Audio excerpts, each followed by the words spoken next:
तर आम्हाला एका वर्षाला 3700 साप हे एका वर्षाला मिळायचे आणि आता परिस्थिती आली आहे की 200 साप सुद्धा मिळत नाही. आणि जेव्हा आम्ही एखादा कोणताही साप रेस्क्यू करतो तर आमचं कर्तव्य आणि धर्म आहे की समोरच्यांना तो साप ओळखायला शिकवा. एक धामण एका वर्षामध्ये जवळपास 200 ते 500 त्याच्यापेक्षाही जास्त उंदीर खातात. त्यांनी फक्त मजाकमध्ये फक्त असं जरी केलं तरी आपली मुंडी उडून बाजूला होईल. आणि साप जेव्हा चावतो तर ते त्याचं व्हेनम जे असतं हे ब्लडमध्ये इंजेक्ट होतं आणि जेव्हा तुम्ही घाबरता तेव्हा तुमचा ब्लड प्रेशर हाय होतो, तुम्ही रक्ताभिसरण प्रक्रिया वाढवता. नमस्कार. गप्पा गोष्टी आणि माहितीचा खजिना लुटण्यासाठी पॉडकास्टच्या डबोल्यामध्ये तुम्हा सगळ्यांचं स्वागत आहे.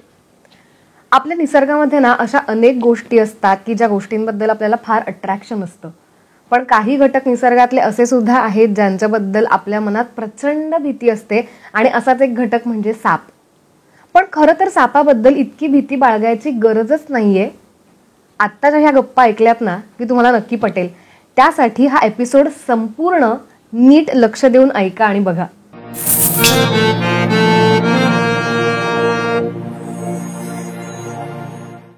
चला सर, आपण गप्पांना सुरुवात करूया. तुम्ही गॉगल काढून ठेवू शकता का? ऍक्च्युली झालं असं की 21 डिसेंबर 2006 रोजी मला जेव्हा विषारी साप चावला होता, म्हणजे इंडियन स्पेक्टेकल कोब्रा, तर त्याच्यानंतर मी 3.5 दिवस कोमामध्ये होतो आणि 21, 22, 23 आणि अर्धा दिवस, त्यानंतर 24ला मला घाईमध्ये डिस्चार्ज देण्यात आला आणि 25 तारखेला माझे दोन्ही डोळे गेले होते. माझे दोन्ही रेटिना जे होते हे स्पॉइल झाले होते. तर डॉक्टर शाहू रसाळ यांनी माझ्यावर ट्रीटमेंट केली आणि 1.25 वर्षानंतर माझे डोळे पुन्हा प्रयत्न करून त्यांनी रिटर्न आले. पण त्याच्यामुळे जेव्हा लाईट असते त्या लाईटमुळे मला त्रास होतो, तरी पण मी प्रयत्न करतो. नाही, हरकत नाही. तुम्ही तसाच गॉगल ठेवून आपल्या गप्पा, तुमचं काम लोकांपर्यंत पोहोचणं जास्त महत्वाचं आहे. काहीच हरकत नाही. बरं. किती वर्ष तुम्ही हे काम करताय? आता 41 वर्ष झाली या क्षेत्रामध्ये. त्याच्यामध्ये मी सर्व प्रकारचे पक्षी, प्राणी आणि सापांमध्ये जास्त काम केलेलं आहे. कसा आहे तुमचा एवढे वर्षांचा हा अनुभव? अनुभव फार छान आहे. जेव्हा सुरुवातीला म्हणजे 1983 साली पहिला साप जेव्हा मी रेस्क्यू केला तो होता चेकर्ड किलबॅक वॉटर स्नेक, म्हणजे पाण्यातला साप, पाणसाप. पण तो पकडण्याची पण म्हणजे एक का पकडावा लागला तर त्याच्या पाठीमागे एक चांगली स्टोरी आहे की मी सहाय्यक पोलीस निरीक्षक महादेव गणेश कुबल यांचा मुलगा, तर आम्ही पोलीस लाईन मध्ये राहायचो. सेंट्रल मैदान हे आमचं खेळायचं ठिकाण होतं. तर पाठीमागे कठाडा नव्हता आणि तलाव होतं मोठं. तर त्या तलावात पाणी भरलेलं असायचं आणि पाणी कीपर जर असेल तर त्यांनी पाठीमागे गेलेला बॉल हा कीपरने आणायचा. अच्छा. तर त्याच्यामुळे कीपर मी असल्यामुळे मला तो बॉल आणावा लागायचा. पण ते बॉल काढता काढता तिथे पाण्यातले साप असायचे. मग मी काय करतो, तो पाण्यातला साप पकडायचो. मला माहिती आहे बिनविषारी साप आहे, तर खिशात ठेवायचो आणि बॅट्समॅन बॅटिंगला आला की सोडून द्यायचं. मग तो घाबरून आउट व्हायचा. तर हे अशा प्रकारे मजाक मस्तीमध्ये तेव्हा चालू केलं. तो विषारी नसतो ना पाण्यातला साप. पण तेव्हा हे माहित नव्हतं की तो साप चावला की खूप रक्त निघतं. पण त्यावेळेस कधी तो साप चावला नव्हता, हे माझं सुदैव आहे. म्हणजे तेव्हा तुमच्याकडे असं काही रीतसर प्रशिक्षण घेतलेलं नव्हतं. कारण 83ला माझं वय 10 वर्ष होतं आणि तेव्हा आमच्या काळामध्ये म्हणजे जेव्हा मोबाईलचा काळ नव्हता, पुस्तकं नव्हती किंवा इव्हन टेलिफोन सुद्धा कमी होते, त्यामुळे हा प्रकार जो आहे सापाचं प्रशिक्षण घ्यावं लागतं किंवा त्याच्यासाठी काय काय पद्धती असतात ह्याचं नंतर मला समजलं. जसं 2009 मध्ये आम्हाला लायसन्स इश्यू झालं, महाराष्ट्र शासन वन विभाग ठाणे यांनी लायसन्स इश्यू केलं. तर त्याच्यामध्ये तुमची लेखी, तोंडी आणि प्रॅक्टिकल हे तिन्ही प्रकारचे सराव तुम्हाला येतं की नाही, साप ओळखता येणं, पकडणं आणि त्याच्याबद्दलचे असलेलं सायंटिफिक नॉलेज हे तुम्हाला येतं का, त्याच्यानंतर तुम्हाला ते लायसन्स इश्यू केलं जायचं. म्हणजे आता सर्वसामान्य माणसांच्या माहितीसाठी की आपल्या आजूबाजूच्या परिसरामध्ये जर एखादा साप दिसला आणि आपण जर सर्पमित्राला बोलवलं तर त्याच्याकडे लायसन आहे का बघणं हे कंपल्सरी आहे का? म्हणजे आता कसं झालं, पूर्वीच्या काळात असं होतं की कोणीही साप पकडायचं. तेव्हा वाईल्ड लाईफ ऍक्ट 1972 हे एवढे स्ट्रिक्ट नव्हते. पण आपल्याला संविधानातला हक्क दिला की कोणत्याही मुख्य प्राण्याचे जीव वाचवा. पण हा साप जे आहेत हे शेड्यूल मध्ये साप असतात. काही साप जे आहेत ते शेड्यूल मध्ये, तर त्याच्यामुळे ते साप जर पकडायचं असेल तर तुमच्याकडे रीतसर परवाना. पण आता भरपूर NGO झाल्यात, म्हणजे नॉन गव्हर्नमेंट ऑर्गनायझेशन, तर ते चांगल्या प्रकारे काम करतात. ज्यांना लायसन्स इश्यू झालेलं नाही त्यांनी काय केलं की NGO मधून काम करायला सुरुवात केली. पण अशामुळे आता सर्पमित्रांची संख्या खूप वाढली आणि सापांचं जे प्रमाण होतं पूर्वी, आम्हाला एका वर्षाला, मला चांगलं आठवतं कारण मी रोज डायरी लिहितो दैनंदिनी, तर आम्हाला एका वर्षाला 3700 साप हे एका वर्षाला मिळायचे आणि आता परिस्थिती आली आहे की 200 साप सुद्धा मिळत नाही. पण याचा अर्थ असा नाही की सापांची संख्या कमी झाली, तर सर्पमित्रांची संख्या वाढली. त्यामुळे आमचं काम पण इझी झालं. म्हणजे सर्पमित्र व्हायचं असेल तर त्याच्यासाठी काही विशिष्ट प्रशिक्षण घ्यावं लागतं का आणि ते घ्यावंच का? सगळ्यात महत्वाची गोष्ट म्हणजे कारण आजकाल आपण सोशल मीडियावरती सुद्धा खूप असे व्हिडिओज शॉर्ट्स बघतो की कुठेतरी आपण बघितलेलं असतं व्हिडिओमध्ये की साप कसा पकडायचा, मग ती बॉटल कशी ठेवायची किंवा जर ती बॅग असेल तर ती कशी घ्यायची. आणि मग अनेक जण बिनविषारी साप आहे हे कळल्यानंतर प्रयोग करायला जातात. कधी कधी त्यांना यश मिळतं, कधी कधी नाही मिळत. तर हे प्रशिक्षण घेणं गरजेचंच आहे का? हा खरोखर चांगला प्रश्न होता की गरज काय आहे तुम्हाला प्रशिक्षणाची. तर आपल्याकडे एका सापासारखे दिसणारे 3 साप असतात. जसं मी तुम्हाला एक उदाहरण देतो. एक दुरख्या घोणस म्हणजे त्याला कॉमन सँड बोआ म्हणतात, एक असतो इंडियन रॉक पायथन म्हणजे भारतीय अजगर, आणि तिसरा साप असतो हायली वेनमस रसेल्स वायपर. हे 3ही साप दिसायला सारखेच असतात, जाडे पण असतात. आणि आपल्या भारतामध्ये मी माझा जेवढा स्टडी आहे त्याच्यामध्ये की 12,000 माणसं ही रसेल्स वायपरच्या बाईटने मारतात. तर ते रसेल्स वायपर का पकडायला जातात? त्यातले सगळ्यात जास्त असतात सिक्युरिटी गार्ड आणि वॉचमॅन. तर ह्यांना तो साप अजगर वाटतो. जाडा आहे तर अजगर असणार. तर त्याच्यामुळे हे काय करतात, अजगर समजून तो पकडायला जातात. आणि रसेल्स वायपर हा एवढा फास्ट साप आहे की तुमची जी डोळ्याची बावली तुम्ही जी ब्लिंक करता ही त्याच्यामध्ये तो 2 वेळा चावून जागेवर बसतो, एवढा तो फास्ट. तर त्याच्यामुळे प्रशिक्षण का घ्यावं? तर ह्याच्यामध्ये पण मी तुम्हाला सांगतो, एक सर्पमित्र होता, मी मुद्दाम नाव घेत नाही, 2 भाऊ होते. तर त्यांनी एक कॉमन वुल स्नेक म्हणजे कवड्या जातीचा साप होता असं त्यांना वाटलं, पण तो होता कॉमन क्रेट म्हणजे मण्यार जातीचा अत्यंत विषारी साप. भारतात प्रामुख्याने 4 विषारी साप मिळतात. नाग म्हणजे स्पेक्टेकल कोब्रा, क्रेट म्हणजे मण्यार, रसेल्स वायपर म्हणजे घोणस आणि सॉस्केल्ड वायपर म्हणजे फुरसे. पण या 4गांमध्ये मण्यार जातीचा साप आहे हा हायली वेनमस आहे. त्याचा टॉक्सिक ह्या 3 सापांपेक्षा जास्त आहे. तर त्यांनी तो साप, मण्यार जातीचा साप, कवड्या समजून बिनविषारी लोकांना दाखवला. इव्हन त्याचे बाईट पण घेतले आणि दुर्दैवाने ते 2घही भाऊ एक्सपायर झाले. अशी घटना सुद्धा आपल्याकडे झालेली आहे. तर त्याच्यामुळे जर का तुम्ही वन्यजीव रक्षक म्हणजे सर्पमित्र किंवा प्राणीमित्र म्हणून जर तुम्हाला काम करायचं असेल तर तुमच्याकडे चांगला अनुभव, प्रशिक्षण हे घेणं अत्यंत जरुरीचं आहे. आता आम्ही जेव्हा कॉलवर जातो तर आम्हाला लोक बघतात, अरे ते कुबल सर आले, त्यांनी पटकन असा साप पकडला, इझी आहे. तर इझी नसतं, कारण ह्याच्या पाठीमागे आमचं खूप वर्षाची मेहनत आहे. त्याच्यानंतर साप ओळखणं हे फार महत्वाचं असतं. त्यामुळे आम्ही जेव्हा पण कॉलवर जातो आणि जेव्हा आम्ही एखादा कोणताही साप रेस्क्यू करतो तर आमचं कर्तव्य आणि धर्म आहे की समोरच्यांना तो साप ओळखायला शिकवा. भले पकडायला नका सांगू, पण ओळखायला शिकवा. त्याच्यामुळे काय होतं, जर तो साप तुमच्या समोर आला तर तुम्ही सांगू शकता की is this venomous, semi venomous और नॉन वेनमस, म्हणजे विषारी होता, बिनविषारी होता का निमविषारी होता. म्हणजे आमचं कर्तव्य आहे की लोकांना समजायला पाहिजे की आपल्याकडे आलेला साप हा कोणत्या प्रजातीचा होता. पण आता जसं तुम्ही मगाशी म्हणालात की एकासारखे दिसणारे बऱ्यापैकी 3-4 प्रजातींचे साप असतात, बरोबर. मग ते कसं ओळखता येतं? मग त्यासाठीच तुम्हाला प्रशिक्षण घ्यावं लागतं. जेव्हा सँड बोआ असतो तर त्याच्या डोळ्याची बावली ही एकदम बारीक असते, डोळ्याची बावली उभी असते आणि त्याच्या शेपटीवर खरखरीत एक कणदारे असे खवले असतात. रसेल्स वायपरच्या पूर्ण डोकं त्रिकोणी असतं आणि त्याच्या रुद्राक्षांच्या माळा असतात. तर इंडियन रॉक पायथन म्हणजे अजगर ह्याचं हेड हे पिंकिश कलरचं असतं आणि त्याच्या अंगावर वेगळ्या प्रकारचे धब्बे असतात आणि तो फक्त शेपटी बारीक थोडीशी हलवतो. आणि रसेल्स वायपर हा कुकरच्या शिट्टीसारखा आवाज करतो. कुकर चालू केला तर कुकरची शिट्टी वाजते जोरात, थोड्या वेळाने, जरा 15-20 मिनिटांनंतर. तसं तो कुकरच्या शिट्टीसारखा जोरात आवाज करतो. तसं इंडियन रॉक पायथन पण आवाज करतो. त्याच्यामुळे लोकांना कधी कधी असं वाटतं की दोन्ही साप सारखेच आहे असे. अच्छा, पण हे आता तुम्ही जे सगळं सांगितलं ते फक्त सर्पमित्र होण्याच्या प्रशिक्षणाबाबत. पण तुम्ही फक्त साप नाही तर अनेक पक्षी आणि प्राणी सुद्धा रेस्क्यू केलेले आहेत. मग त्याचंही काही वेगळं प्रशिक्षण घेतलंय तुम्ही? नाही, प्रशिक्षण असतं नाही. कसं असतं, जेव्हा तुम्ही विषाशी संबंध असतो, म्हणजे साप हा विषारी प्राणी आहे, पक्षी आणि प्राणी हे विषारी नाहीयेत. आता सपोज एखाद्याच्या घरात पक्षी आला तर पक्षी पकडताना जास्तीत जास्त त्याचं नख लागेल, तो चोच मारेल, त्याच्या व्यतिरिक्त जास्त काय होणार नाही. प्राणी असेल तर प्राणी जास्तीत जास्त तुम्हाला लात मारेल, चावेल, पण मृत्यूची संभावना खूप कमी आहे. पण जेव्हा आम्ही सर्पमित्र म्हणून काम करतो तर आमचं नेहमी विषाशी संबंध असतो. म्हणजे कधीही एक 1 सिली मिस्टेक तुमचं जीव धोक्यात जातो. तर अशा वेळेस आम्हाला जेव्हा पक्षी पकडायचं असतं तर पक्ष्यांचे मेन काय असतं तर विंग्स आणि लेग. मग पक्षी पकडताना तुम्हाला फक्त एवढंच बघायचं असतं की कारण पक्षी पकडला तुम्ही तर मोस्टली आम्ही पक्षी पकडल्यावर त्याला लवकरात लवकर सोडावं कसं हे ह्याच्यावर आमचा जोर असतो, कारण ते ट्रोमात जातात आणि लगेच मारतात शॉक. पण प्राण्यांचं तसं नसतं.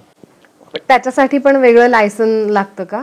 हो, प्राण्यांसाठी, पक्ष्यांसाठी आणि सर्पमित्रांसाठी तुम्हाला लायसन्स हे काढावं लागतं. ओके. मग त्याच्यासाठी काही वेगळं क्वालिफिकेशन लागतं की? हो, त्याचे कोर्सेस असतात. एक म्हणजे सापांमध्ये जर तुम्ही अभ्यास करत असाल तर ओपिओलॉजी म्हणजे सर्पतज्ञ म्हणून तुमचे काही कोर्सेस असतात, ते तुम्हाला कम्प्लीट करावे लागतात असं.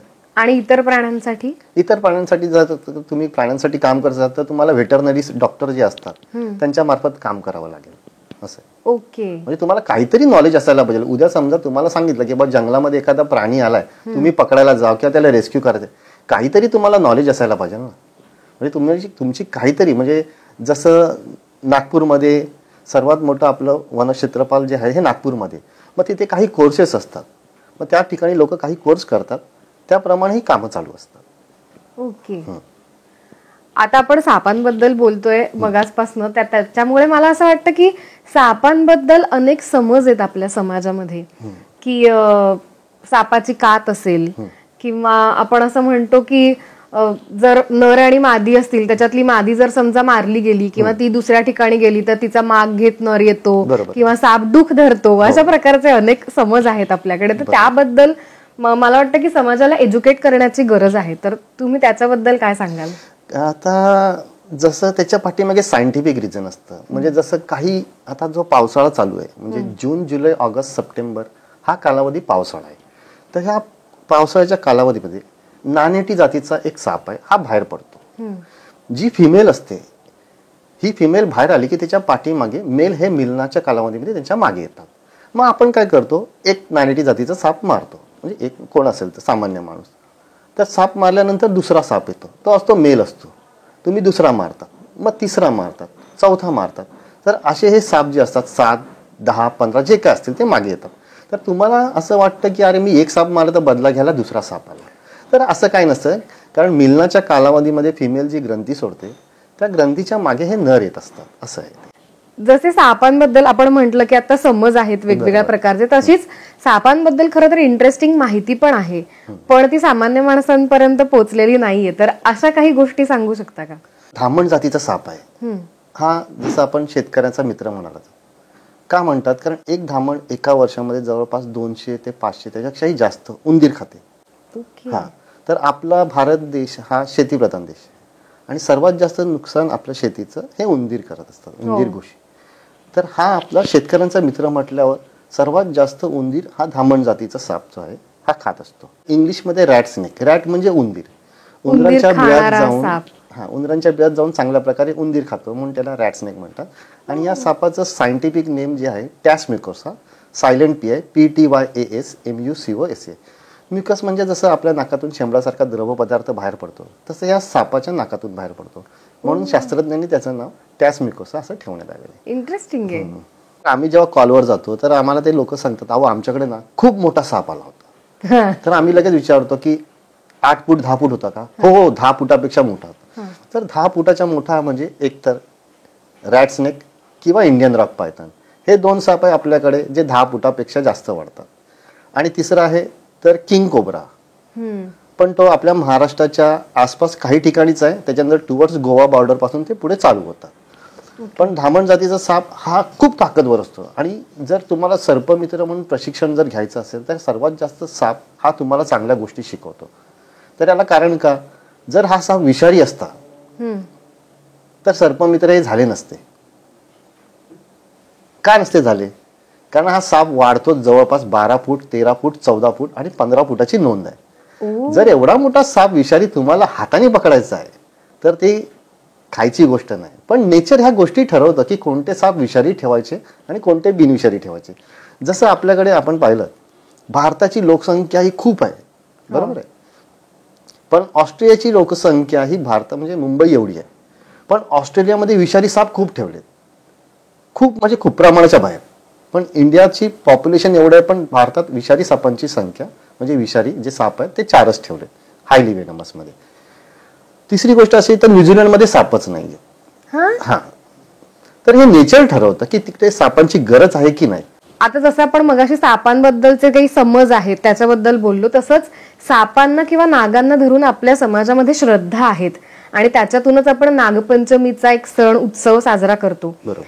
तर खरोखरच सापाला ते लाह्या आणि दूध दाखवतात, तर साप लाह्या आणि दूध प्राशन करतो, खातो? नागपंचमी जेव्हा हा सीझन असतो तेव्हा ही मेल फिमेल यांचे मीटिंग सीझन असतो. तर ह्या कालावधीमध्ये जी फिमेल जी असते, वारुळाच्या जागेवर जेव्हा बायका जातात तिथे लाह्या, दूध, फुलं टाकतात किंवा अगरबत्ती आणि पूजा वगैरे करतात. तर अशाच होतं काय, त्यांची पूजा करून झाली तर आतमध्ये बसलेली जी फिमेल मादी असते तर उंदीर नंतर येतात आणि ते फुलं, लाह्या वगैरे घेऊन त्या वारुळाच्या आत जातात. तर वारुळाच्या आत जी फिमेल बसलेली असते ती लोडेड असते. आमच्याकडे शब्द असतो लोडेड, म्हणजे अंडी असतात तिच्या पोटात, त्याच्यामध्ये ती बाहेर जात नाही. तर अशाच होतं काय, तर तिला ते इझी फूड मिळावं यासाठी ती प्रथा होती की त्यावेळेस जिथे पण वारुळ वगैरे असेल तर तिथे लाह्या, फुलं, दूध जे काय असेल तिथे पूजा करायची, म्हणजे नागपंचमीच्या दिवशी पूजा करतात तसं. तर त्या फिमेलला तिथे चांगल्या प्रकारचं अन्न मिळावं, फूड मिळावं, आणि तिची जी अंडी जी आहे ती जे लेच केल्यावर त्याच्यावर जी बसून राहते 60 to 70 डेज, तर त्याच्यामुळे तिला खायला चांगलं मिळावं यासाठी ती नागपंचमीची प्रथा होती. ओके. आणि हे सगळ्या सापांबद्दल होतं? अजिबात नाही, फक्त नाग, फिमेल कोब्रा असते आणि फिमेल पायथन हेच फक्त अंड्यांवर बसतात आणि त्याची निगराणी करतात आणि बॉडीची हीट देतात. बाकीचे जे सर्व साप आहेत, मग ते विषारी असू दे, बिनविषारी असू दे, निमविषारी असू दे, हे अंडी दिल्यावर निघून जातात, ते अंड्यांचं रक्षण करत नाही. पण हे साप एवढे हुशार असतात की त्यांना माहिती असतं की अंडी कधी द्यायची आणि कोणत्या ठिकाणी द्यायची. जिथे टेम्परेचर 25 ते 28 असेल तिथेच ते अंडी लेच करणार, त्याशिवाय नाही करणार. आणि मग आता आपण जे बघतो की बऱ्याचदा आता शहरीकरण झालेलं आहे सगळीकडे, तर बऱ्याचदा असं नाही की जंगलांमध्ये किंवा खूप झाडं असलेल्या ठिकाणीच आपल्याला साप दिसतात, तर अगदी शहरात सुद्धा, बिल्डिंगच्या आसपास सुद्धा आपल्याला बघायला मिळतात. तर हे टेम्परेचर आपल्याला हवं तशा प्रकारे शोधत हे साप येतात का? बरोबर आहे. आता जसं आम्ही ठाण्यापूर्वला राहतो तर आमच्या इकडचा भाग हा पूर्ण खाडी लगतचा भाग आहे. त्यामुळे हाय टाईड म्हणजे भरती आली तर त्यांच्या बिळात पाणी जातं. मग त्यांच्या बिळात पाणी गेलं, मग ते सभोवच्या आसपासच्या ज्या सोसायटी असतात त्या सोसायटीमध्ये येतात.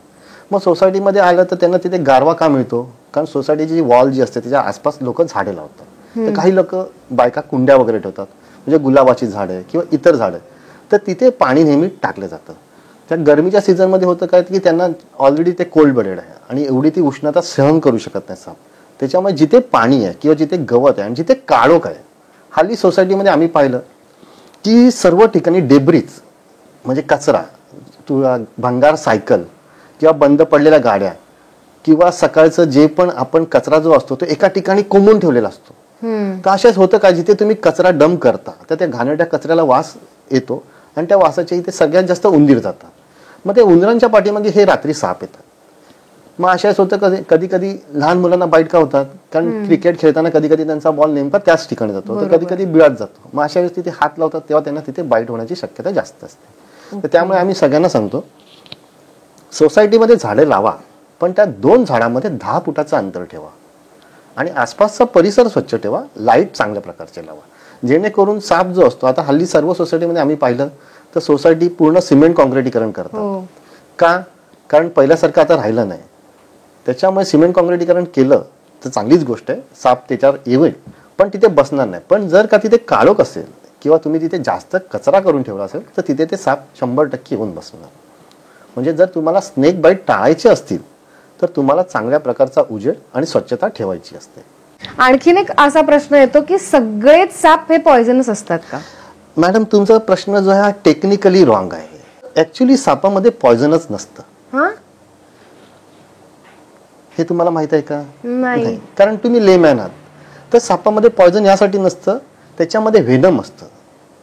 तर फरक काय आहे पॉइझन आणि व्हेनम मध्ये? तर पॉइझन हे माणूस बनवतो, स्नेक व्हेनम हे गॉड गिफ्टेड सापाला मिळालेलं असतं. सापाचं व्हेनम तुम्ही खाऊ शकता किंवा पिऊ शकता, it's high dose of proteins. पण जर का ते तुमच्या शरीरात मिसळलं, म्हणजे सापाचे जे पुढचे जे 2 विषदंत असतात ते जर तुमच्या शरीराला लागले, कारण त्याच्यात पुढे होल असतो बारीक, तो जर तुमच्या शरीराला लागला आणि त्याच्यातून जर व्हेनम आत गेलं तर तुम्हाला त्रास होतो. त्याच्यावर अँटी स्नेक व्हेनम हे सोल्युशन आहे. बरोबर आहे. पण जे माणूस बनवतो पॉइझन हे एक प्रकारचं सायनाइड जे माणसाने बनवलेलं आहे. पण आजपर्यंत असं एकही व्यक्ती नाही, even scientist can write a single word. तर पॉइझन म्हणजे सायनाइड आजपर्यंत ज्या माणसाने घेतले तो जिवंत नाही. मला स्वतःला नाक चावलंय, मी तुमच्या समोर जिवंत आहे, बरोबर, कारण मला ASV अँटी स्नेक व्हेनम दिले. तर साप जर चावला तर ASV अँटी स्नेक व्हेनम हे एकमेव सोल्युशन आहे. त्यामुळे त्याला व्हेनमस, सेमी व्हेनमस आणि नॉन व्हेनमस असं सापांना म्हटलं जातं. त्याच्यात पॉयझन नसतं. ओके. आणखीन एक अशी गोष्ट आहे की असं म्हटलं जातं प्रत्येक सापाच्या दातामध्येच विष असतं असं नाही. काही साप शेपटीने मारतात आणि त्यांच्या शेपटीमध्ये सुद्धा विष असू शकतं. तर याच्याबद्दल काय सांगाल? तर आम्हाला पण खूप लोक असे आजही भेटतात जेव्हा आम्ही रॅट स्नेक म्हणजे धामण जातीचा बिनविषारी साप रेस्क्यू करतो. तर ते सांगतात अहो या सापाच्या ना शेपटीत विष असतं. तर असं शेपटीत विष नसतं. तर आम्ही जवळपास धामण जातीचे जवळपास 6-7 हजार साप रेस्क्यू केले. त्यात किती वेळा ते मला चावलेत, किती वेळा शेपटी पण मारलेत. एकदा तर शेपटी माझ्या गालावर मारली आहे. पण त्यांचं असं म्हणणं असतं की धामण जातीचा साप जो असतो त्यांनी शेपटी मारली की अंग सडत जातं किंवा कुजत जातं. तर असं काही नाहीये. सापाच्या फक्त व्हेनमस फँग्स म्हणजे जे पुढचे जे 2 विषदंत असतात त्याच्यातच ते विष असतं. बाकी त्याच्या पूर्ण बॉडीवर कुठेच असा काटा नसतो किंवा त्याला असं मारलं की आपल्याला त्रास होईल असं काही नसतं. फक्त रॅटल स्नेकच्या पाठीमागे खुळखुळा असतो. तो इंटेन्शन देत असतो की माझ्या जवळ येऊ नका. तो कारण अमेरिकेची स्पीसीज आहे, आपल्याकडची नाही. फक्त तो खुळखुळा आवाज करतो. आपल्याकडच्या रसन स्वायपर तोंडाने आवाज करतात, त्यांचा रॅटल स्नेक हा खुळखुळ्याने आवाज करतो.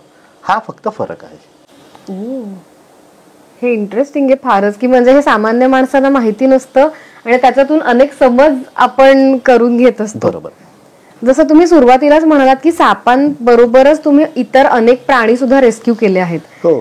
तर त्याच्याबद्दलचे काही अनुभव सांगाल का? एकदा असंच झालं तर आमचा एक प्रोजेक्ट होता टायगरवर. WII wildlife institute of India ही भारतातली सर्वात मोठी वाघांवर काम करणारी NGO आहे. तर आम्हाला कान्हा, बांधवगड आणि सुपकार ह्या 3 ठिकाणी आम्हाला प्रोजेक्ट मिळाला होता. तिथे कॅमेरा ट्रॅपिंग आणि कॉलर टॅगिंग होतं. तर एकदा आम्ही रात्री 2 ते 3च्या सुमारास आम्ही जिप्सीनी ट्रॅव्हल करत होतो. तर माझ्याबरोबर सायंटिस्ट होते. तर सायंटिस्टनी गाडी अचानक थांबवली. तर मी बोललो काय रे गाडी का थांबवली? तर मला बोलतो सर समोर पायथन आहे म्हणजे अजगर. तर मी पटकन उतरलो. अजगर मी रेस्क्यू केला. तर रेस्क्यू केला आणि मी गाडीत बसायला येणार तिथे तो मला बोलला सर लवकर या. मी बोललो काय झालं? सर लवकर या बाजूला वाघ आहे. तर मी क्युरिओसिटी म्हणून विचारतोय कुठे आहे, दाखव कुठे आहे? तो बोलतो अहो सर बाजूला आहे तुमच्या, लवकर आत या. तर मी बोललो अरे काय झालं एवढं कशाला घाबरतो? तर तो वाघ जो होता आमच्या जिप्सीच्या 10 फूट बाजूला होता. पण ते एवढे कॅमोफ्लेज असतात की तुम्हाला बाजूला जरी असलेला वाघ जो आहे, वाघ हा जवळपास 8 ते 10 फूट लांबीचा असतो, वजन जवळपास 250 किलो. आणि जेव्हा तो हाईड करतो, जेव्हा बसतो तर एवढा कॅमोफ्लेज मध्ये बसतो की तो तुम्हाला बाजूला असलेला वाघ दिसणार नाही. पण तो आमचे सायंटिस्ट आणि रिसर्चर जे आहेत ह्यांची रेग्युलर वाघ बघण्याची पद्धत किंवा त्यांना माहिती आहे कुठे वाघ बसलेला आहे. तर त्याला तो दिसतोय पण मी उजव्या बाजूला असताना मला दिसत नाहीये. तर मी त्याला क्युरिओसिटी म्हणून बोलतो अरे मला बघायचंय कुठे कुठे. पण शेवटी कसं आहे त्याची एक जंप जी असते ही नॉर्मल जंप 15 फुटाची असते. तर तो बोलतो सर आत या. तर असा किस्सा होता की मी क्युरिओसिटी म्हणून मला वाघ बघायचा आहे पण ते डेंजर काय ते त्याला समजत होतं जे मला समजत नव्हतं असं आहे. पण त्याच्यामध्ये नंतर आम्हाला समजलं की वाघाची ताकद काय असते. त्यांनी फक्त मजाकमध्ये फक्त असं जरी केलं तरी आपली मुंडी उडून बाजूला होईल साधी, फक्त एवढी त्याच्यात ताकद आहे. बापरे. आपण जनरली असं बघतो की आपल्या आजूबाजूच्या एरियामध्ये किंवा आपल्या घराच्या आसपास जर कुठे साप आला तर पहिली आपली रिॲक्शन असते सामान्य माणसांची की ते घाबरतात किंवा पॅनिक होतात, घरात शिरेल का, मग दारं खिडक्या बंद करा, खूप आरडाओरडा सुरू होतो. आणि मग सर्पमित्र येईपर्यंत हा जो मधला काळ असतो त्याच्यामध्ये काय करायला हवं? की जेव्हा पण आता तुमच्याकडे साप येतो तर आता सगळ्यांकडे एंड्रॉइड मोबाईल आहेत, सगळ्यांकडे असे मोठे मोबाईल आहेत चांगले. तर तुमच्याकडे आलेला सापाचा पहिले तुम्ही एक फोटो घ्या किंवा व्हिडिओ घ्या. की का घ्या? तर लोक आम्हाला विचारतात अहो आम्ही साप बघायचा एवढे घाबरतो तर मोबाईल कसा चालू करणार? तर असं नाहीये. कारण साप जो आहे हा डायरेक्ट तुमच्या अंगावर धावत नाही किंवा तो पक्षी नाही की उडाला आणि तुमच्या अंगावर आला. तो सरपटत एका कॉर्नरला कुठेतरी जाणार. बरोबर. तर अशा जर तुम्ही एक त्याचा फोटो किंवा व्हिडिओ घेतला तर आम्हाला समजतं तो विषारी होता, बिनविषारी होता का निमविषारी होता. ह्याच्यामुळे होतं काय, जर तुमच्या घरात आला साप, मोस्टली साप हे घराच्या आत सुद्धा येतात आणि तुमच्या प्रीमाइसेस म्हणजे सोसायटी, कंपनी, ऑफिस असेल तर तिथे आसपास दिसतात. मग त्याच्यामुळे जर जो एखादा वन्यजीव रक्षक म्हणजे सर्पमित्र किंवा कोणी असेल ॲनिमल लवर तो आला की त्याला खूप इझी पडतं. म्हणजे जर तुम्ही आम्हाला फक्त सांगितलं जरी साप 10 फुटाचा होता मग आम्हाला समजतं की बाबा बिनविषारी साप. किंवा तुम्ही असं सांगितलं अहो तो साप चालताना ना त्यांनी फणा काढला होता मग आम्हाला समजतं नाग होता. किंवा कधी कसे सांगतात अहो तो जेव्हा चालला ना तर तो कुकरच्या शिटीसारखा आवाज करत होता, म्हणजे आम्हाला समजतं घोणच आहे.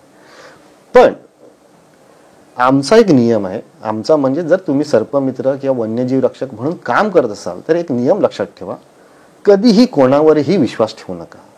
आम्हाला असे खूप लोक सांगतात अहो बिनविषारी सापाय धामण पाहिली पण निघतो नाग. असं पण सांगतात अहो अजगर आहे तर रसेल्स वायपर घोणस जातीचा साप येतो. तर आम्ही नेहमी सांगतो की कधीच तुम्ही कोणावरही विश्वास ठेवू नका, कारण तुम्हाला डोळे दिलेले आहेत, कान दिलेले आहेत, नाक दिले, हे अवयव तुम्हाला नेचरने का दिलेत, कारण तुम्ही बघा आणि मगच तुम्ही तुमच्या प्रकारे काम करा. तर कधी कधी असं पण होतं तुमच्या समोर धामण दिसते, असं माझ्यासोबत खूप वेळा झालेलं आहे. माझ्या समोर धामण बिनविषारी साप दिसलाय, मला पकडायचंय आणि पकडायला हात घातला आणि आतून स्पेक्टॅकल कोबरा म्हणजे चष्मा नाक हा बाहेर पण आलेला आहे. तर कधी कधी असं पण होतं की एकाच वेळात 2 साप हे बसलेले असतात. तर ह्याच्यावरून तुम्हाला मी एक मजेदार किस्सा सांगतो. आमच्या ठाणे पूर्वमध्ये सुयश कॉलनी म्हणून एक जागा आहे, नातू परांजपे. तिथे एका सोसायटीच्या बाहेर साप होता आणि साप होता लादीच्या खाली. तर आमचे सहकारी मित्र तिथे गेले तर उजव्या बाजूने बघितलं, लादी उचलली तर एक जण बोलतो धामण आहे, तीच लादी ठेवली, डाव्या बाजूने उचलली तर एक जण बोलतो घोणस आहे. तर तो बोलतो अरे घोणस आहे, तो बोलतो अरे नाही धामण आहे, ठेव बघू. परत त्यांनी उचलली, तो बोलतो धामण आहे, ठेव. परत इथून उचलली, अरे हा बोलतो घोणस आहे. तर दोघांचं डिबेट तिथेच चालू आहे. तो बोलतो अरे तुला समजतं का, धामण आहे, हा बोलतो नाही घोणस आहे. तर ऍट ए टाइम 2-2 साप हे एकत्र पण बसलेले असतात. तर त्याच्यामुळे आम्ही नेहमी सांगतो की तुम्हाला बुद्धी दिलेली आहे, डोळे दिलेले आहेत, कान दिले, ह्याचा वापर तुम्ही करा. जे बाईट जे आहे हे तुम्ही टाळू शकता. तर महत्वाचा प्रश्न असा होता की आपल्या घरात साप आला तर काय करायचं. सर्वात महत्वाचं पहिले तुम्ही मोबाईलने जमलं तर फोटो काढा, तो कुठे जातोय ते बघा, कारण साप हा कधीही गेला तर काळोखात जागे जातो. मोस्टली जर तुमच्या घराच्या आत आला तर तुमचा सिलेंडर जिथे ठेवता तिथे काळोखी जागा असते, तिकडे जातो. जर सोसायटीचा आवार असेल तर जिथे तुमच्या भंगार सायकली पडलेल्या असतात किंवा झाडं जास्त मीटर बॉक्स असतात तिथे जातात. तर जिथे काळोख आहे त्या ठिकाणी ते साप जातात. मग अशा वेळेस ते तुम्हाला पण इझी पडावं आणि आम्हाला पण इझी पडावं. जर तुम्ही एक फोटो किंवा व्हिडिओ घेतला तर त्याच्यामुळे आम्हाला शोधायला पण इझी पडतं. आणि त्यात कधी कधी आम्ही आता मोस्टली मी एक सुरुवात अशी केलेली आहे की सापांचं प्रजनन हाय तसंच राहावं म्हणून ठाणे पूर्वमध्ये बिनविषारी साप मी पकडत नाही. जर का ते तुमच्या घराच्या आत आहे आणि तुम्हाला त्रास होत असेल, घराच्या आत आहे तुम्हाला त्रास होत असेल, कधी कधी असं असतं की सोसायटीचा जिना जो असतो त्याच्यावरून जायचं असतं वरती, तिथे जर असेल तर आम्ही रेस्क्यू करतो. पण तुम्ही सांगितलं सोसायटीच्या प्रिमायसेस मध्ये तर आम्ही पळवून लावतो. तर ह्याच्यामुळे होतं काय की जे सापांची गरज आहे तुम्हाला पकडायची, जर विषारी आहे, नाग आहे, माण्यार, घोणसपूरचं, तर हे तुम्ही रेस्क्यू कराच. पण जे बिनविषारी साप आहे ते मोस्टली तुम्ही अवेअरनेस असा करा की हे चावळत नाही, चावले तरी काय होत नाही. तर त्याच्यामुळे ते अवेअरनेस केलं तर आता आपल्याकडे सापांची जी संख्या आहे ती हळूहळू कमी होत चालली. जसं म्हणायला गेलं तर विलुप्त होत चालली. तर ते काही काळ नाही. हो, जसं तुम्हाला मी एक उदाहरण देतो. आमच्याकडे बँडेड रेसर म्हणजे धूळ नागिन जातीचा साप हा पूर्वी खूप मिळायचा, म्हणजे 90s पर्यंत, 2000 पर्यंत. त्याच्यानंतर तो मिळायचाच बंद झाला. डॉग फिश आणि ग्लॉसी मार्श हे आमच्या खाडीतले खूप साप, श्वानमुखी आणि जिलान, हे साप आमच्याकडे जवळपास 1500 ते 2000 दिसायचे. तर आता ह्या मागील 10 ते 12 वर्षात 2 पण दिसत नाही. तर हे पोल्युशन वाढलंय. जसं कंपनीचं पाणी सोडलं जातं केमिकल, त्याच्यामुळे खाडी नद्या खूप खराब होत चालल्या, समुद्र खराब होत चालला. त्यामुळे सापांचं प्रजनन जे आहे किंवा इतर मासे, बेडूक किंवा जे काय आपले जे जीव वैविधता आहे ह्यांच्यावर खूप इफेक्ट पडायला लागलेला आहे. असं साप चावल्यानंतर काय करायचं. तर लेमॅन म्हणजे जो साधा माणूस असतो हा साप चावल्यावर पहिले घाबरतो. घाबरल्यामुळे असं होतं की त्याचा बीपी हाय होतो आणि साप जेव्हा चावतो तर ते त्याचं व्हेनम जे असतं हे ब्लडमध्ये इंजेक्ट होतं. आणि जेव्हा तुम्ही घाबरता तेव्हा तुमचा ब्लड प्रेशर हाय होतो, तुम्ही रक्ताभिसरण प्रक्रिया वाढवता. त्याच्यामुळे तुमच्या पूर्ण शरीरात ते पसरायला कमीत कमी 20 मिनिटं ते 15 मिनिटं लागतात. तर त्याच्यामुळे तुमचा मृत्यू होण्याची शक्यता जास्त असते. त्यामुळे आम्ही कधी सांगतो की साप चावले तर करायचं काय. तर सर्वात पहिले एकच मनात लक्षात ठेवायचं, मला साप चावला काहीही होणार नाही. आणि जर समोरचा व्यक्ती त्यांनी पाहिला असेल की या माणसाला साप चावलाय तर त्याला मानसिक आधार द्या. सर्वात महत्वाचं आहे मानसिक आधार. जर तुम्ही पाहिलं असं कोविड-19 मध्ये खूप माणसं ही घाबरून मेली. ओके, पण हा रोग श्रीमंताचा किंवा गरीबाचा असा नव्हता. तर होता असं की रस्त्यावरचा एकही भिकारी मेला नाही का, कारण त्याची इम्युन सिस्टीम खूप स्ट्रॉंग होती. इम्युन सिस्टीम स्ट्रॉंग म्हणजे काय, तर ते घाबरत नव्हते, बिनधास्त होते. तर असंच आहे, साप जेव्हा चावतो तेव्हा तुम्ही घाबरता. आणि न्यूरोटॉक्सिक वेनम म्हणजे नाग आणि मण्याराचं वेनम हे न्यूरोटॉक्सिक असतं, हे तुमचं हार्ट बंद करतं. बरोबर आहे. पण याचा अर्थ असा नाही आहे की नागाचंच वेनम हे न्यूरोटॉक्सिक असतं किंवा क्रेटचंच वेनम हे न्यूरोटॉक्सिक असतं, तर असं नाही आहे. आमच्या माहितीमध्ये असं पण आलेलं आहे की रसेल्स वायपर घोणस आणि सॉफ्टस्केल वायपर पुरसं, पण त्यात रसेल्स वायपरचं व्हेनम हे न्यूरोटॉक्सिक पण दिसण्यात आलेलं आहे. जसं श्रीलंकन रसेल्स वायपर आहे, ह्याचं व्हेनम न्यूरोटॉक्सिक आहे, ह्याच्यावर पण रिसर्च पेपर आहे. तर न्यूरोटॉक्सिक व्हेनम आणि ह्युमोटॉक्सिक व्हेनम ह्या दोघांमधला फरक असा आहे की न्यूरोटॉक्सिक व्हेनम हे तुमच्या नर्वस सिस्टम बंद करतं आणि ह्युमोटॉक्सिक व्हेनम तुमचं ब्लड क्लॉट करतं. तर ह्याच्यामध्ये असं आहे की जेव्हा तुम्हाला साप चावतो तुम्ही घाबरला की तुम्ही काहीतरी वेगळा प्रकार करायला जाता. तर वेगळा प्रकार म्हणजे काय, तर तुम्ही देवळात जाणं, भोंदूबाबूकडे जाणं, किंवा असं काहीतरी कोणीतरी सांगितलेलं असतं जिथे साप चावलाय तिथे ब्लेडनी काप किंवा तिथे घट्ट टाईट बांध. तर या अशा गोष्टी केल्यामुळे तुम्हाला नंतर खूप त्रास होतो. तर साप चावल्यावर सगळ्यात महत्त्वाचं, घाबरू नका. जिथे साप चावलाय ती जागा स्वच्छ पाण्याने धुवा. दुसरी गोष्ट, आवळपट्टी काही लोक घट्ट बांधून ठेवतात आणि लोक असं नंतर ढिंडोरा पण पिटतात, अहो मी त्याला घट्ट आवळपट्टी बांधली ना म्हणून त्याचा प्राण वाचला. तर आवळपट्टी तुम्ही घट्ट बांधल्यामुळे प्राण वाचतो, पण तुमची ती वन सिली मिस्टेक, ज्या भागात त्याने आवळपट्टी घट्ट बांधली असते तेवढ्या पार्टला टिश्यू गँग्रीन डेव्हलप होतं आणि तेवढा तो पार्ट डॉक्टर कापून टाकतात. म्हणजे त्या माणसाला 100% तुम्ही अपंगत्व करता. तर तसं नसतं. साप चावला की तुम्ही घाबरू नका. ज्या जागेवर साप चावला ती जागा स्वच्छ पाणी धुवा. जर तुमच्याकडे क्रेप बँडेज असेल तर एक बोटाचं अंतर ठेवून किंवा पट्टी ठेवून त्याच्यावर क्रेप बँडेज बांधा. आणि snake bite is a police case, त्यामुळे तुम्हाला शासकीय रुग्णालयातच जायचं आहे, कारण तिथे ASV अँटी स्नेक वेनम, ज्याला मराठीमध्ये प्रतिविष म्हणतात, हे तिथे चांगल्या प्रमाणात अवेलेबल पण असतं आणि त्या डॉक्टरांना अनुभव चांगला असतो. जसं आमच्या ठाणा सिव्हिलला एका वर्षात जवळपास 25,000 ते 30,000 पेशंट येतात, त्यामुळे त्या डॉक्टरांना त्याचा अनुभव चांगला असतो आणि ते वाचतात सुद्धा. जसं आम्ही सर्व काही पेशंट पाहिले जे वाडा, जव्हार, मोखाडा, मुरबाड, वसई विरार, नालासोपारा इथून पेशंट आलेले आहेत आणि ते वाचलेले पण आहेत. तर साप चावलं, आम्ही नेहमी सांगतो घाबरू नका. जर तुम्ही घाबरलात तर तुमचा BP हाय होणार आणि ते विष लगेच पसरणार. जिथे साप चावलाय ती जागा स्वच्छ पाणी धुवा. जर तुम्हाला फर्स्ट एड माहीत असेल तर करा, नाही तर अजिबात करू नका. शासकीय रुग्णालयात जा आणि जो साप तुम्हाला चावलाय जर तुम्हाला त्याचा फोटो काढा. फोटो काढल्यामुळे आम्हाला समजतं. जसं कधी कधी आम्हाला ठाणा सिव्हिलला जे पोलीस बसलेले असतात तर ते काही माणसं साप मारून आणतात किंवा पकडून आणतात. मग ते आम्हाला बोलवतात की सर बघा कोणता साप आहे. तर कधी कधी असं आम्हाला समजतं की नाणेटी जातीचा साप असतो, कधी डुरक्या घोणस असतो, तर कधी धामण जातीचा साप असतो. हे बिनविषारी साप ते मारून घेऊन येतात किंवा पकडून घेऊन येतात. मग आम्ही त्यांना सांगतो की साप बिनविषारी आहे, तुम्ही काही काळजी करू नका, घाबरू नका. पण प्रोटोकॉल प्रमाणे तुम्हाला 24 to 48 आवर्स हे तुम्हाला शासकीय रुग्णालयात ठेवायचेच असतात. असं आहे. आता तुम्ही जे सगळं सांगितलं की चाकूचा वापर करू नये किंवा कुठल्याही धारदार गोष्टीचा वापर करू नये, तसंच आपली माध्यमं जी काही आहेत, म्हणजे TV सिरियल्स म्हणा किंवा चित्रपटांच्या माध्यमातून एखाद्या ठिकाणी जर आपल्याला सर्पदंश झालेला असेल तर त्या ठिकाणचं रक्त सक करून ते टाकून देणं, अशा प्रकारचे प्रकार दाखवले जातात.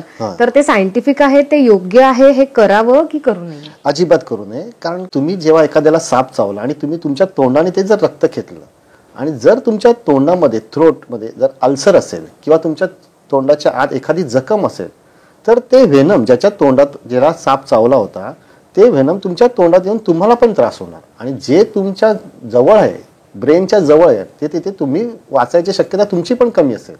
तर अशा वेळेस ही टेक्निक जी आहे म्हणजे सक करणं, ही मशीननी करू शकता तुम्ही. त्या सकर मशीन येते, त्या मशीननी तुम्ही करू शकता. पण स्वतःच्या तोंडाने एखाद्याला साप चावलाय तर ते विष स्वतःच्या तोंडाने खेचू नका, ज्याच्यामध्ये तुमचा पण मृत्यू होण्याची शक्यता जास्त आहे. 41 वर्षांचा अनुभव आहे तुमचा हा सगळा सर्पमित्र म्हणून. पण या सगळ्या कामामध्ये तुम्हाला काही टेक्नॉलॉजीची मदत होते का? पूर्वी आमच्या काळात म्हणजे 83 मध्ये कोणत्याही टेक्नॉलॉजी नव्हत्या. पण आता सोशल मीडिया खूप ऍक्टिव्ह झाला. जसं गुगल आहे किंवा YouTube आहे. तर जसं आता कोणाकडेही साप आला तर लगेच तुम्ही गुगलवरून नंबर शोधू शकता. त्याच्यामुळे तिकडचा जवळचा सर्पमित्र लगेच येईल आणि स्नेक रेस्क्यू करेल. किंवा कुठला वाईल्ड ॲनिमल आहे, बर्ड आहे किंवा इतर कुठला प्राणी आहे, व्हॉट एव्हर जे काय असेल ते, तो रेस्क्यू होतो. काहीच नाही समजलं तर तुम्हाला 1926 फॉरेस्ट डिपार्टमेंटची हेल्पलाईन आहे. काहीच तरी समजलं नाही तरी 100 नंबर तुम्ही डायल करता, 101 नंबर डायल करता, तिथे तुम्हाला नंबर मिळतात.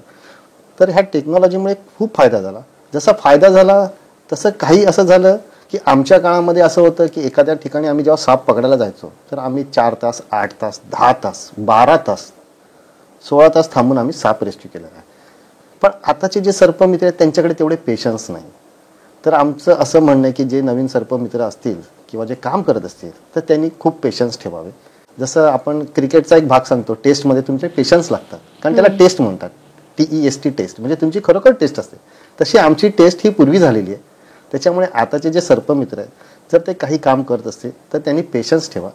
पेशन्स ठेवले की तुमचं काम सर्व इझी आणि सोप्या प्रकारे होईल असं माझं मत आहे वैयक्तिक. बघा, मी सुरुवातीला जे म्हटलं होतं ते तुम्हाला पटलंय की नाही?